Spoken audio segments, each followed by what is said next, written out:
AVG reality channel igama umxolisi Sibonge sakuncube kungomvulo kunje nithemba ukuthi lonke lijike ku weekend lingabantu abaphilileyo lingabantu abajabulileyo lingabantu abangakhathalanga ngomjayivo belingabe beliphakathi kwabo kumbe ngokukhonza ebeliphakathi kwabo kulabo abakhonzayo kumbe ngemgido ebelingabe beliphakathi kwayo kulabo abalandela ezesintu. Ngithe angenze i-update based on imbuzo yenu ethile elisibuza yona ikakhuluma mayelana lama permits kwele South Africa.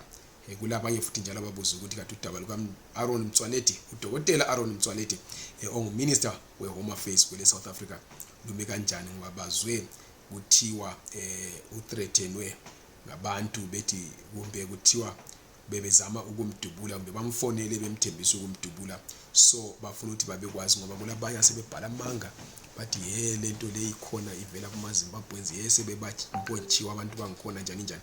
So izinto ezokuthi ngikhulume ngazo ngalesi sikhathi, kodwa ngaqhubekela phambili ngicela ukuthi li subscribe kuleli i-channel, libuye li-like i-video libe selishare ukuze phela besazisa abantu abaningi abahlukeneyo abangabe bedinga ulwazi lwalezi zinto esiza kuthi sikhulume ngazo. Kube sokusibala abanye futhi abangibuzayo kule ncwadi eseculator kumbe ngithi kulezi ncwadi eziningi eziseculator kuthiwa abantu bazaphiwa ama permanent residence permit, kube labanye abathi bona bangamagqwetha bafuna izimali ebantwini bangakupha leyo ungabapha leyo mali bazahle bakwenzele ukuthi bakuthathele i-Home Affairs Department bayise court ikunikeze i-permanent residence permit nxa umuntu osehlale eSouth Africa kweminyaka edlula emihlanu. So yizo lezi zinto ezathi ngikhulume ngazo ngalesi sikhathi. Ngizaqalela udaba luka Dr. Aaron Motsoaledi uMinister of Home Affairs. Indaba abantu babuza ukuthi kungabe kuliqiniso yini ukuthi uthreatenwe ngokubulawa. If kuliqiniso udaba lumi kanjani. Kube labanye futhi ababuzayo ukuthi kungabe kuliqiniso yini ukuthi abantu laba abakade bemthreatena sebebanjiwe njalo bangamaZimbabwean. So yinto engizokhuluma ngayo oqala. Ukuqala kuliqiniso yes ukuthi uDr. Aaron Motsoaledi uthi yena kulomuntu kumbe kulabantu asebeke bamfonela bemthembisa kumbe bemethusela ngokumdubula. Bebengamfoneli besithi sizokudubula kodwa bebemfonela besithi bathengwe ngabantu ukuthi bazombulala. Uthi yena kulenye indoda emfonele, I think indoda le ibile voice efanayo, emfonele more than 8 times ngosuku lulunye imtshela ukuthi yona ithengiwe ukuthi imdubule. Ayichonga ukuthi ithengwa ngubani kodwa ithunywe ukuthi imbulale rather. Yasisithi yona ukuze lokho ingakwenzi uDr. Aaron Motsoaledi onguminister of Home Affairs eSouth Africa kumele ayibhadale lindoda imali edlula eyalabo abantu abayithenge ukuthi imbulale. Akukhulunywanga ke ukuthi imali leyo mhlawumbe uminister ukugodlile lokho kodwa ithe ma ingaphiwa leyo mali edlula eyalabo bantu abayibhadeleyo isizabuyela iyobulala yona bona ichiye uminister uAaron Motsoaledi. Kungakho uDr. Motsoaledi uthethe lolu daba walusa kuma Hawks okungamapolisa aphenya ngezindaba ezinjengalezi amacala aphezulu kakhulu. Ngiyaxolisa lapha. Kungakho ludabulisa investigator kungamanga ukuthi kulabantu asebebotshwe nje lokungamanga ukuthi abantu laba kuthiwa bangamaZimbabweans akukaveli ngoba uminister uthi kwesa investigator ngama Hawks. Kukanti ke kwenzakala futhi njalo ukuthi le ndoda ibingabe indoda ebithatha ama chance izifunela imali kuminister ngoba yikho isinegotiator ukuthi yona kayiphiwe imali edlula eyalabo bantu ethi bayithumile ukuze uminister ingambulali. Kungakho ama Hawks akuphenya konke lokho ukuthi mhlawumbe ngabe kuyindaba ye-extortion, ngabe kuyindaba eliqiniso ukuthi ngabe ithengiwe njalo ingabanjwa le ndoda isizokhuluma kuyona ukuthi kahle kahle zicha ngani. So udaba lumi lapho kungamanga ukuthi kulabantu asebebotshwe njalo kungamanga ukuthi kuthiwe ngamaZimbabweans aphatheke kulokho. It's an extortion case most probably, or it might be a death threat based on ukuthi indoda leyi ingabe iqinisile ukuthi ithengiwe, kodwa akukaveli obala ukuthi zicha ngani amahawks sikhayelela ukuthi yiwo azaphenya lolu daba abesekukhuluma ukuthi hayi udaba soluhambe kanje bese sibamba abantu kumbe bathi kunjani njani.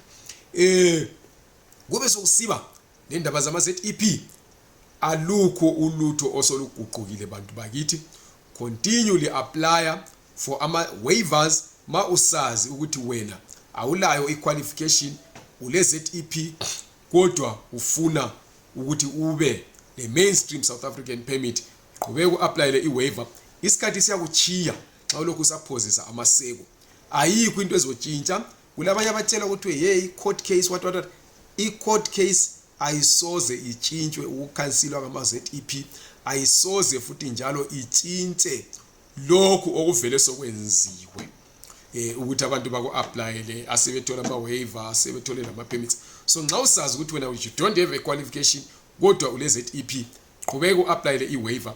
Nxa usuyitholile i-waiver, ngoba bayathola abantu amfuqa mamanga njengakulinyanga edlulileyo bawatholile sibili abaningi, lokho beyathola kulabanye futhi abanye embaziyo mina abatholileyo omnye ucollected last week ngeWednesday, namhlanje kulabanye abacollectile.